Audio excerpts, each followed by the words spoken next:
Ya, teman-teman kasih, betapa kita perlu menyadari bahwa hidup kita ini ada karena anugerah Tuhan saja.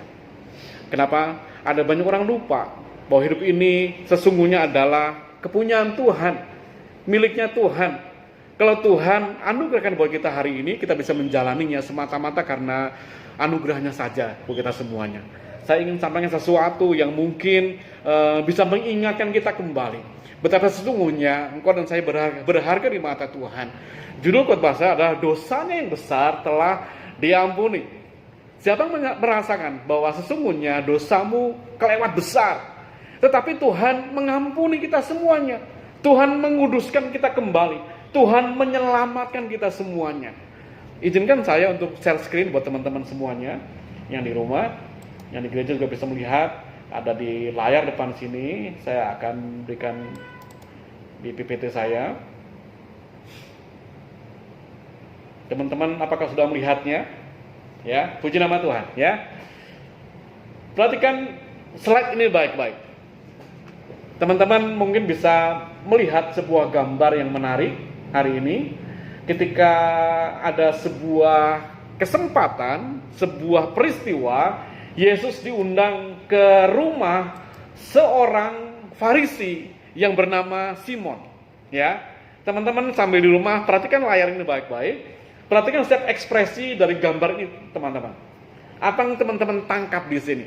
Kalau saya melihat ada seorang perempuan yang terkaget-kaget.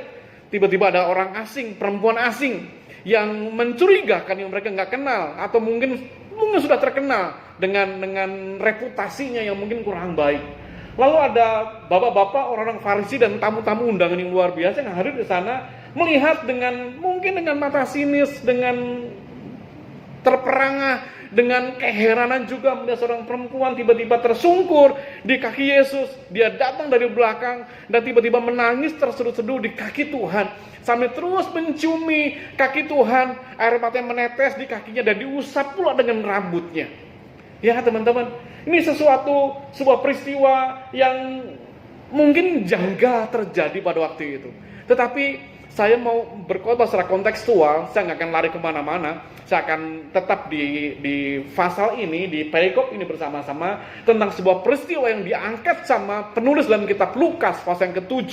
Kita akan membaca 36 sampai ke 50. Teman-teman semuanya, sebuah peristiwa yang dicatat dalam Alkitab dan menunjukkan ini adalah sebuah peristiwa yang sangat penting sesungguhnya. Bukan main-main, bukan sekedar dicantumkan di sana, tetapi Tuhan ingin kau dan saya belajar tentang makna ini. Mari kita pelajari satu persatu apa yang terjadi dalam peristiwa pada hari itu. Kita lihat di slide yang kedua ini, ada seorang Farisi yang bernama Simon. Simon ini seorang Farisi, ahli agama, yang mengerti betul agama, tentang Taurat, tentang hukum-hukum Tuhan. Dalam ayat yang pasal 36 dikatakan seorang Farisi mengundang Yesus untuk datang makan di rumahnya.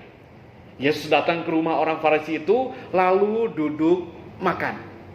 Perhatikan baik-baik, ada seorang Farisi yang sangat terkenal di kota itu, seorang yang terpandang. Tiba-tiba entah angin dari mana, dia mengundang Yesus ke rumahnya. Seperti kita sama-sama ketahui bahwa sesungguhnya biasanya orang Farisi itu sangat memusuhi Yesus. Dia nggak suka sama Yesus.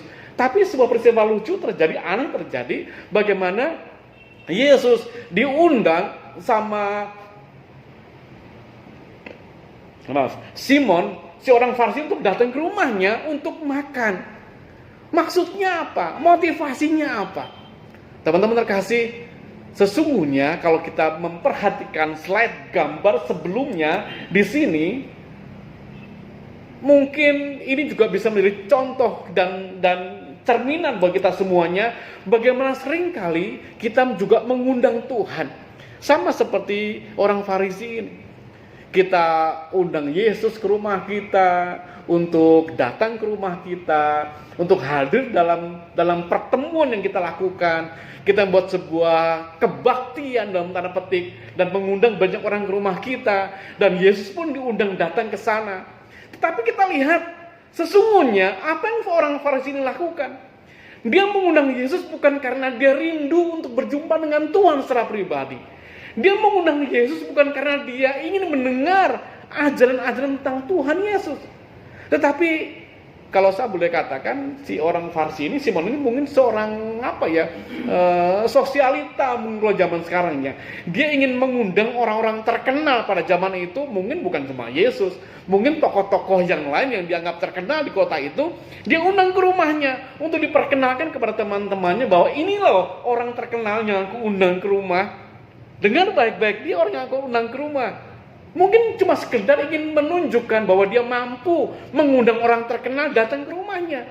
Tetapi fokus sesungguhnya pertemuan hari itu bukan Yesus sesungguhnya. Tetapi mungkin untuk dirinya sendiri dan pesta yang diadakan hari itu. Kenapa? Dikatakan Yesus cuma diundang datang, lalu duduk makan, lalu dianggurin. Yesus dicuekin. Tidak diberikan penghormatan yang layak yang diberikan kepada Yesus yang dianggap yang seharusnya menjadi tokoh sentral hari itu dalam pesta atau perjamuan makan hari itu, di mana si Simon itu mengundang Yesus. Mungkin Simon dan istrinya dan keluarganya lebih sibuk mikirin menu apa ya. Ntar kalau kita bikin pesta, capcay kah cukup, tambah bakmi kah cukup, atau fuyuhai kah cukup, atau mungkin ada rica-rica, sambelnya, ayam gorengnya, sayur yang lain, buah-buahan. Itu mungkin jadi fokus perhatian mereka untuk menyediakan hidangan yang terbaik buat tamu yang akan datang. Tapi mereka nggak terlalu penting atau tidak terlalu mementingkan Yesus yang harusnya menjadi tokoh sentral di dalam pertemuan pada malam hari itu. Ketika saya membaca ini saya melihat, oh ya seringkali kita juga gitu ya. Kita seringkali bikin acara di rumah, kita seringkali bikin kebaktian di rumah, kita bikin persekutuan di rumah, kita bikin pesta di rumah, mengundang teman-teman untuk beribadah di rumah kita masing-masing. Tetapi kita nggak pernah fokus sama ibadah yang kita buat di rumah kita. Kita nggak fokus dengan pemberitaan firman Tuhan yang akan kita dengar bersama-sama di rumah kita. Apa yang kita pusingkan? Aduh, nanti makanannya enak nggak ya? Nanti keterima nggak ya makanan saya ya? Aduh, nanti cukup nggak ya? Aduh, itu catering sih, itu rica-rica belum sampai juga ya. Aduh, airnya gimana ya? Perlu sirup nggak ya? Perlu buah nggak ya? Perlu jus nggak ya? Pikiran kita dipenuhi dengan apa yang kita akan sajikan buat orang banyak dalam pesta tersebut supaya nggak tampak memalukan. Tetapi justru tokoh sentral, yaitu Yesus, yang harusnya memberitakan kabar baik buat orang-orang hari itu, mereka nggak anggap penting hari itu. Dan ini menyedihkan. Dan sejujurnya kita pun sering melakukan. Kita lebih peduli dengan apa yang kita sajikan di rumah buat orang banyak dibanding Yesus yang akan hadir memberkati pertemuan ibadah yang kita lakukan di rumah kita. Dan itu terjadi di rumah Simon hari itu. Tiba-tiba ketika pesta sedang berlangsung, orang mulai sibuk makan, ngobrol, bercanda, hahi, dan lain sebagainya. Tiba-tiba muncullah seorang perempuan yang punya reputasi yang tidak baik, yang sesungguhnya mungkin dibenci banyak orang. Justru perempuan ini datang dengan menangis, dengan penuh rasa berdosa yang besar. Dia nggak berani menghadap langsung kepada Tuhan Yesus. Dia datang dari belakang. Dia mencari kaki Yesus. Dia nggak berani peluk Yesus. Dia nggak berani tatap mata Yesus. Tapi dia pegang kaki Yesus. Dia menangis, dia mencucurkan air matanya, jatuh di kaki Yesus. Lalu dia buka ikatan rambutnya. Dia usap kaki Yesus dengan rambutnya hari itu. Perhatikan baik-baik. Di budaya Yahudi pada zaman itu, seorang perempuan yang belum menikah, yang dia membuka ikatan rambutnya di depan banyak orang, itu sebuah aib yang luar biasa. Itu sebuah tindakan yang tidak sopan, yang gak boleh dilakukan. Perempuan hanya boleh membuka rambutnya, mengurai rambutnya ketika dia sudah menikah dan hanya di hadapan suaminya. Tapi perempuan ini, mereka bereputasi yang tidak baik sebagai orang berdosa. Dia rela mempermalukan dirinya di hadapan banyak orang. Dia buka ikatan rambutnya, dipakai untuk menyeka kaki Yesus yang penuh dengan air matanya, lalu meminyaki kaki Tuhan Yesus, mengurapi kaki Tuhan Yesus dan mengusap dengan rambutnya. Dan sepanjang pertemuan itu dia menangis. Dikatakan di kota itu ada seorang perempuan yang terkenal sebagai seorang berdosa. Ketika perempuan itu mendengar bahwa Yesus sedang makan di rumah orang Farisi itu, datanglah ia membawa sebuah buli-buli pualam berisi minyak wangi. Sambil menangis, ia pergi berdiri di belakang Yesus, dekat kakinya. Lalu membasahi kakinya itu dengan air matanya dan menyekanya dengan rambutnya. Kemudian ia mencium kakinya dan meminyakinya dengan minyak wangi itu. Orang-orang melihat ketika pesta ini berlangsung, bagaimana sebuah tatapan mata yang sinis mungkin, heran mungkin. Ini perempuan apa-apaan ini? Kok tiba-tiba datang nyelonong tanpa diundang, langsung datang menghampiri Yesus dengan cara yang demikian. Lalu semua orang mulai bertanya-tanya dalam hatinya, termasuk Simon, si orang Farisi yang mengundang Yesus hari itu.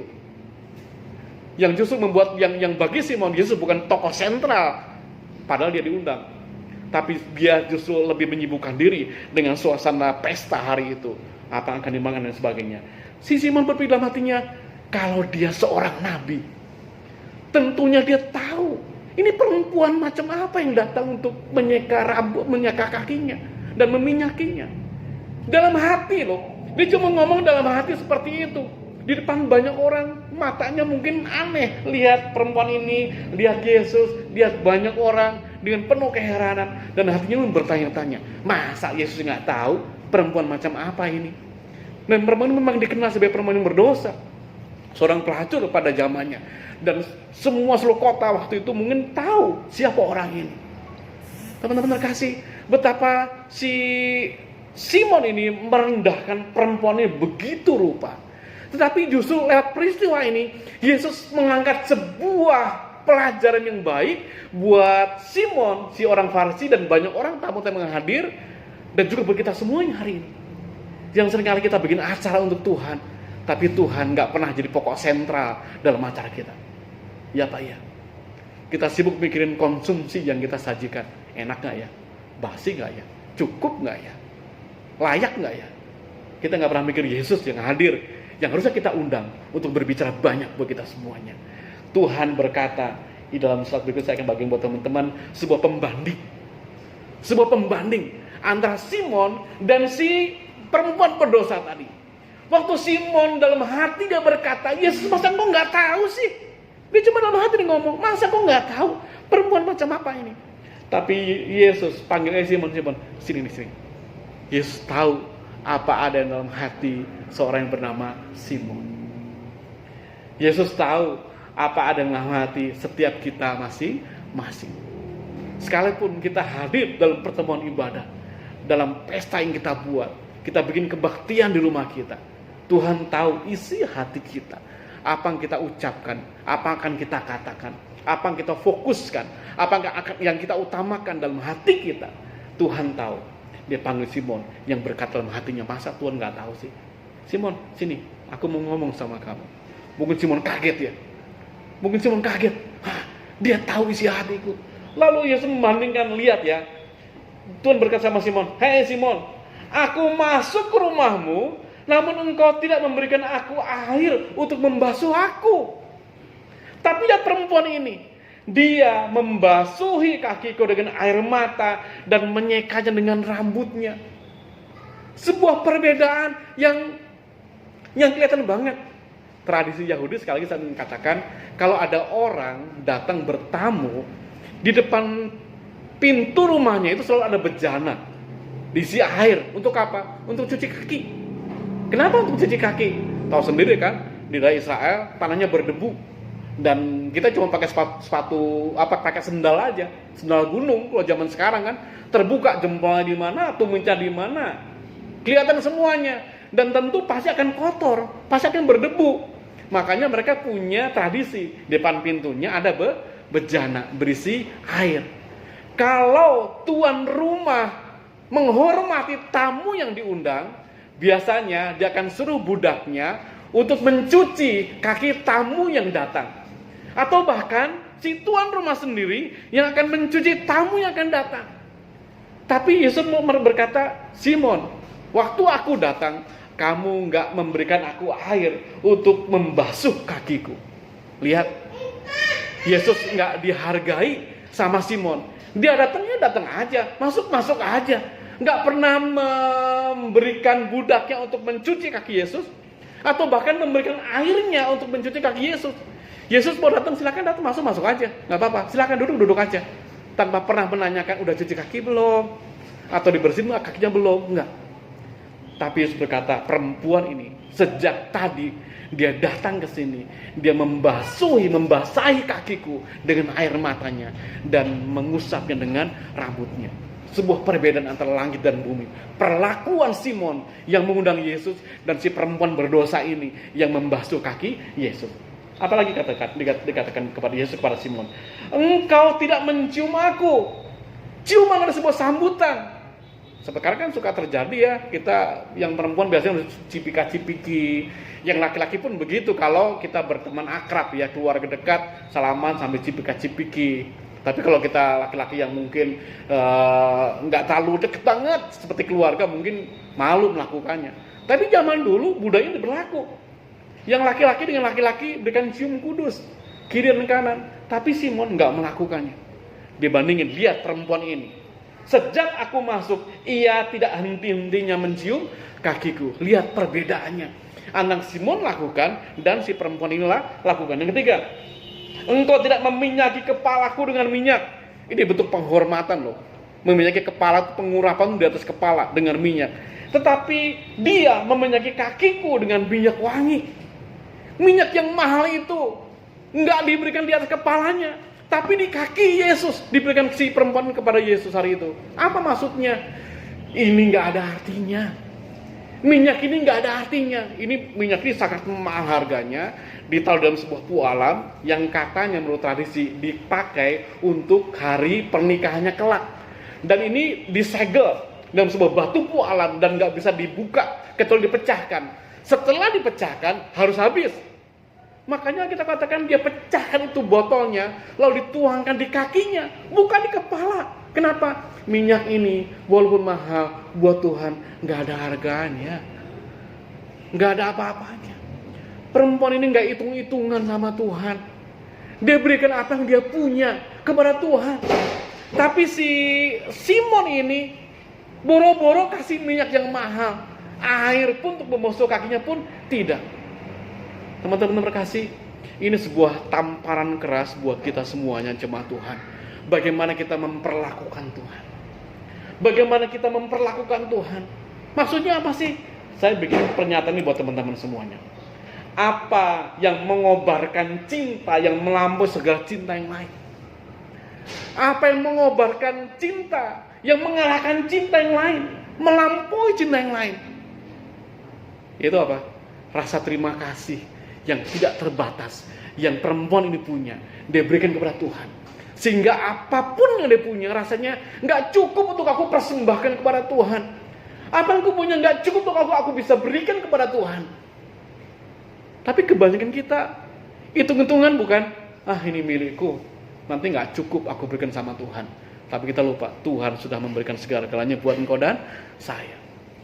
Dan memberikan dirinya buat engkau dan saya.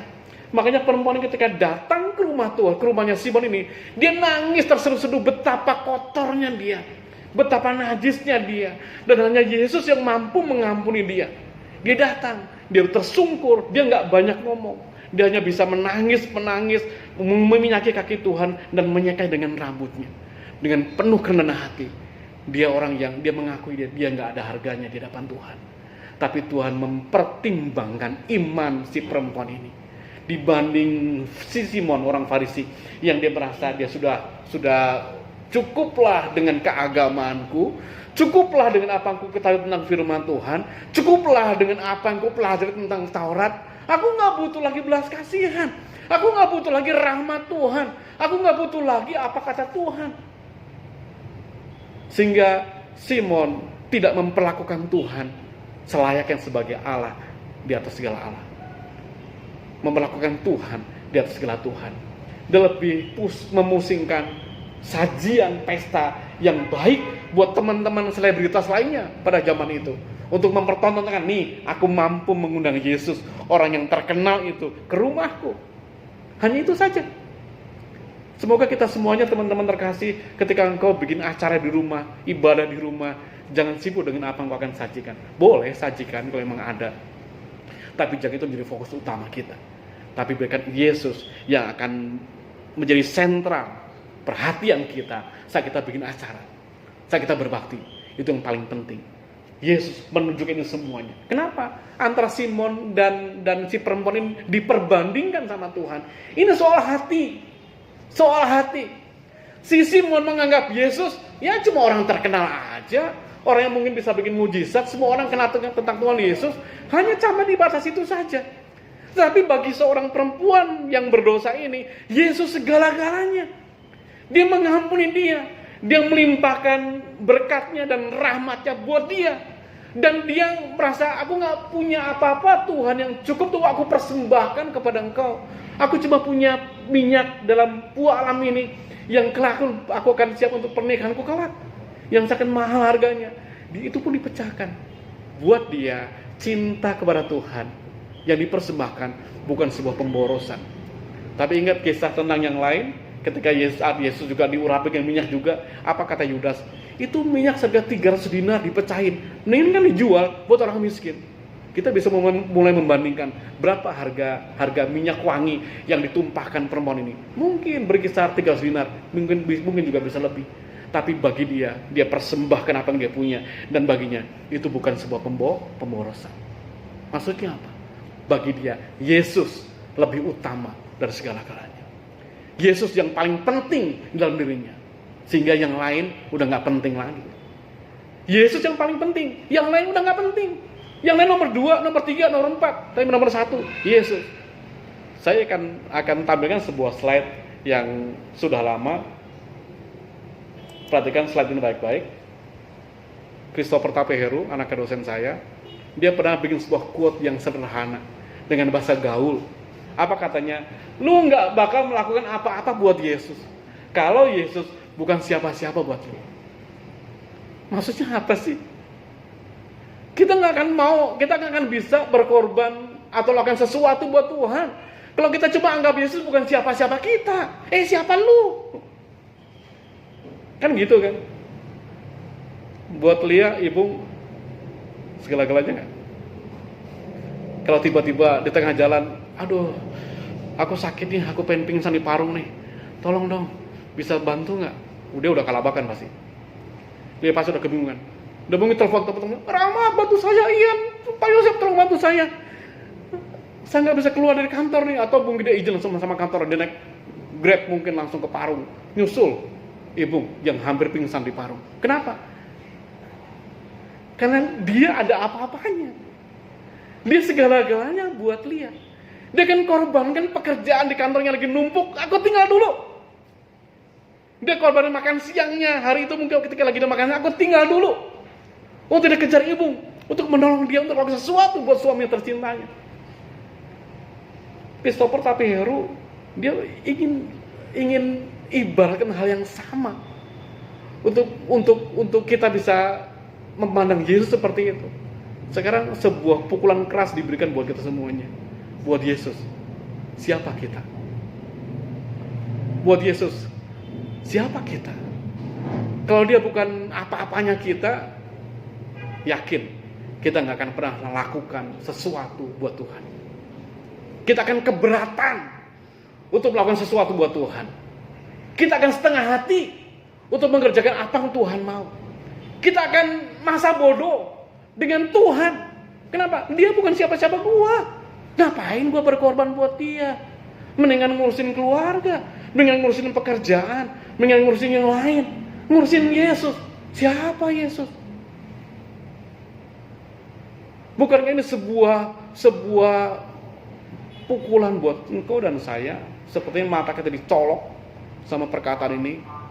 Kalau kita nggak pernah bisa melakukan apa-apa buat Tuhan, mungkin pertanyaan adalah, mungkin dia bukan siapa-siapa kita. Mungkin dia bukan siapa-siapa kita. Mengerikan bukan? Ini sangat mengerikan. Simon, si orang Farisi ini merasa Yesus bukan siapa-siapa. Dia cuma tamu yang segera aku undang dan dia duduk-duduk aja, makan-makan, silakan makan. Aku sibuk dengan teman-temanku yang lain. Makan-makan aja. Tapi si perempuan ini datang bertemu dengan Tuhan Yesus. Dia tidak berhenti-henti menangis. Kenapa? Karena dia merasa Yesus segala-galanya buat hidupnya. Yesus milik yang paling berharga di dalam dirinya dan gak ada yang lain. Amin teman-teman semuanya yang di rumah, di gereja. Pertanyaan besar buat engkau dan saya. Siapa Yesus buat engkau dan saya? Tapi kalau lu nggak bakal makan apa-apa buat Yesus, kalau dia bukan siapa-siapa buat kita. Terus gimana kalau kita suka nyanyi? Di Engkaulah segalanya. Pret, bohong besar pasti. Pasti bohong banget. Di dalam hidupku. Enggak. Tuhan mungkin cuma nyengir di atas. Suaramu bagus, tapi hatimu nggak katakan yang sesungguhnya. Tapi hari ini mengajar saya, mengajak kita semuanya, fokus kita. Siapa Yesus buat kita sesungguhnya? Kalau dia bukan siapa-siapa kita, yakin, pasti yakin, dia akan menjadi nomor sekian buat kita semuanya. Kita pasti akan utamakan yang lain. Dan nantilah nggak usah ibadah lah, nggak penting juga. Mendingan saya ke teman-teman saya. Udahlah, mendingan saya kerjalah di rumah, masih banyak kerjaan yang belum beres. Dan mendingan saya makan-makan. Ngapain juga? Di gereja juga nggak ada orang, cuma beberapa ginter doang, nggak ada artinya. Kenapa? Karena menganggap Yesus bukan siapa-siapa kita. Dan kita merasa nggak perlu mengerjakan yang penting untuk Tuhan. Apalagi memberi, nggak perlulah Tuhan. Engkau bukan siapa-siapa. Saudara aku aja kadang aku nggak bantu, apalagi Tuhan yang nggak kelihatan. Enggak lah. Kenapa? Karena kita pikir dia bukan apa-apanya kita. Dia bukan apa-apanya kita. Teman-teman, mari perhatikan apa yang kita bisa belajar hari ini. Yesus memberikan sebuah pelajaran baik buat kita semuanya. Cinta memberikan semua yang terbaik yang kita miliki, kata Tuhan. Cinta kita, kasih kita akan memberi yang terbaik dari apa yang kita miliki. Si perempuan ini membawa buli-buli pualam yang berisi minyak wangi yang mahal. Dia pecahkan, dia habiskan hari itu. Karena dia pikir, ini gak penting. Walaupun bagi dunia ini penting, tapi di hadapan Tuhan ini gak penting. Aku rela persembahkan buat Tuhan. Semuanya, seutuhnya aku berikan buat Tuhan. Bahkan air mata pun ditumpahkan buat Tuhan. Yesus menjelaskan bahwa cinta yang besar muncul dari hati yang diampuni dan dibersihkan. Setiap kita yang punya hati yang murni, yang dibersihkan, yang dimurnikan Tuhan, akan muncul sebuah cinta yang sungguh-sungguh kepada Allah. Sehingga itu terekspresi dalam sikap kita dan tingkah laku kita semuanya. Dia mengambil hal yang paling berharga yang dia miliki dan menghabiskan semuanya untuk Yesus. Minyak yang mahal dia berikan buat Tuhan. Dia pikir ini mah gak seberapa dibandingkan cintanya Tuhan bagiku. Gak seberapa. Dia persembahkan buat Tuhan sepenuhnya. Dan cintanya tidak diperhitungkan sebagai suatu pemborosan. Mungkin di mata dunia, kamu kok boros amat ya memberi buat Tuhan. Kok kamu gak sayang ya memberi buat Tuhan. Kenapa? Karena cintanya kalau dibanding dengan apa yang Tuhan beri dan apa yang dikasih buat Tuhan, gak ada artinya. Sehingga sesuatu yang besar bagi dunia dipersembahkan kepada Tuhan, dianggap ini mah gak ada artinya. Kalau orang dunia mungkin ditaruhkan di atas kepala, tapi bagi perempuan ini jangan kepala lah, kaki aja cukup. Karena ini gak ada arti di hadapan Tuhan. Jauh dibandingkan dengan kasih Tuhan yang besar buat saya, kakinya dia usap. Semoga kita mulai belajar untuk mengubah sikap kita yang benar di hadapan Tuhan. Mengutamakan Tuhan lebih dari segala-galanya. Teman-teman, apakah kita bersyukur atas rahmat dan pengampunan Allah yang selama sudah kita terima bersama-sama? Si perempuan ini mensyukuri rahmat Tuhan, mensyukuri pengampunan Tuhan yang dia terima. Orang yang berdosa, yang dikucilkan, yang dianggap remeh dan dikucilkan begitu. Tapi dia tahu Yesus mencintai dia, mengampuni dia. Dia datang sama Tuhan, dia mengucap syukur atasnya dengan mempersembahkan apa yang dia punya bagi Tuhan. Semoga kau dan saya mensyukuri apa yang Tuhan anugerahkan buat kita semuanya. Amin teman-teman. Kami bersyukur ya Tuhan, karena cinta-Mu yang besar, karena kasih-Mu yang ajaib, yang buat kami ada hari ini. Terima kasih untuk berkat firman-Mu hari ini yang menegur kami dengan keras. Kami mungkin bersikap seperti Simon, yang mengundang Engkau, tapi menempatkan Engkau di tempat yang tidak sepantasnya. Kami tidak menghormati Tuhan, kami mengabaikan Tuhan. Kami lebih memusingkan keadaan di sekitar kami. Kami lebih memusingkan keadaan kami pribadi. Kami lebih memusingkan reputasi kami di depan banyak orang dibandingkan Tuhan. Sehingga kami mengabaikan Tuhan. Tuhan Yesus, Engkau memberikan kami pelajaran yang baik untuk belajar seperti perempuan yang berdosa ini. Perempuan yang tidak dianggap, perempuan yang kotor, yang najis, yang dikucilkan. Tapi perempuan yang datang kepadamu dengan penuh ucapan syukur, mensyukuri rahmat-Mu dan pengampunan-Mu, sehingga dia rela hati mempermalukan dirinya untuk mau datang kepada Tuhan dengan apa yang dia punya. Dia mempersembahkan apa yang dia miliki satu-satunya, sebuah minyak wangi yang sangat mahal harganya, ditumpahkan di kakimu dan menyekannya, mengurapi kakimu, karena dia merasa tidak pantas untuk mengurapi kepalanya. Tuhan Yesus, tolong kami semuanya, ampuni kami, bagaimana kami bersikap terhadap Tuhan. Bila kami mulai sadar bahwa sesungguhnya Engkau adalah segala-galanya buat kami. Engkau yang terpenting, Engkau yang terutama, lebih dari semua yang kami miliki. Kami menyadari bahwa apa yang kami punya hari ini semata-mata datangnya daripada Tuhan. Engkau bisa memberi, Engkau bisa mengambil dengan sangat-sangat mudah atas kami semuanya. Dan apa untung kami bermegah diri atas apa yang kami miliki hari ini, sehingga kami merasa sayang untuk memberikan persembahan kami yang terbaik yang kami bisa kepada Tuhan. Kami malu dibandingkan dengan perempuan ini ya Tuhan. Kami malu Tuhan, kami merasa diri kami lebih terhormat, tapi sesungguhnya kami tidak menganggap Tuhan lebih daripada yang terbaik yang kami bisa berikan. Tuhan, mari ya Tuhan, biarlah Engkau menjadi pusat segala-galanya atas hidup kami, sehingga kami rela berbuat sesuatu bagi Tuhan. Kalau kami tidak menganggap Engkau penting buat kami, kami juga tidak merasa penting untuk memberi yang terbaik buat Tuhan. Ampuni kami atas sikap ini ya Tuhan. Bila kiranya kami semuanya dikuduskan kembali, diampuni.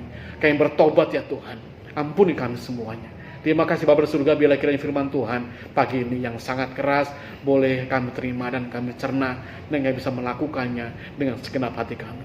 Di dalam nama Tuhan Yesus kami bersyukur, yang berdoa. Haleluya. Amin. Puji nama Tuhan.